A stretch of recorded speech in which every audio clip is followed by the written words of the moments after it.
Hello, welcome to Todd Miller TV. The subject today are blind offers. So what a blind offer is it's an offer on a piece of real estate where the buyer hasn't actually been to the property. They haven't seen the property. So you're probably saying, well, why would somebody do that? Well, there's a few reasons, and I'll sort of go through them. Okay, so in a normal market, average time on the market for a home is about 6 months. So what typically happens is when you go to look at properties, you'll see that there are, everything's on the market, it's all good, and you go out and look at houses, then you get to pick the one you want, and you get to make an offer on it, and then, counter back and forth, and the offer gets accepted. You have plenty of time. So that's a normal market.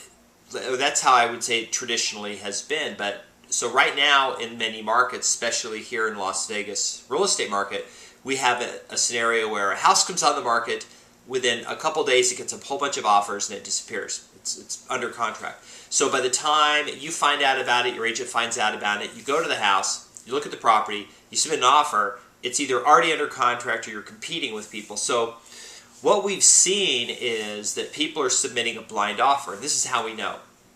We'll put a house on the market, put it in the MLS at like 10 a.m. Well, that night we're getting offers on it. And I don't think that people have jumped in their car and driven over the house. So I'll give you an example. Had a house that sold just recently where we got 2 offers the first day, but the seller told me that there hadn't been any offers yet, or hadn't been any people come into the house yet.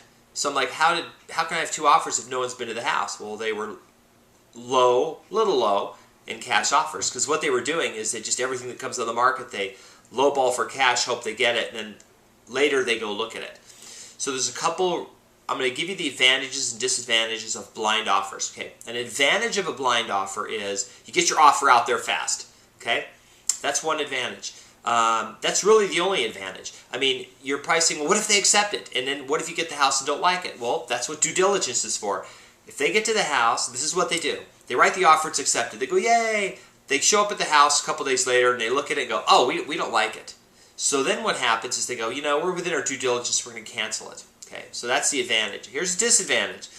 Disadvantage is your offer is likely not to be considered or accepted. And this is why. A lot of times, and what we do is we check the lockbox codes because we want to see who's showing the house. And if we see that you're sending in an offer but you never showed the house, you were never there, we'll let our seller know that, hey, we don't have any proof they were there at the house. The other thing is we'll call the agent and ask, has your client been inside the house? Now, the agent's not supposed to lie. They're supposed to tell the truth. They can't go, yeah, sure, they were there. So if we know that they've never been in the house, the seller is going to use that information because the seller doesn't want to accept their offer, then have them show up a couple days later and say, oh, we don't like it, and cancel. That happens most of the time. I mean, it's very rare someone writes the offer, it's accepted, then they go look at the house and they go ahead and go through with it. The people that are doing this on lots of houses, and for sellers, it's just not a good strategy to accept those offers. That's sort of been our experience. So, is it something that has to be disclosed when you write your offer, that you're submitting it without, it's a blind offer? Nope. As a buyer, you don't have to say, I'm submitting the offer sight unseen. You don't have to do any of that. Just saying it's probably the most important part of your due diligence is physically get in the house and see it, look around.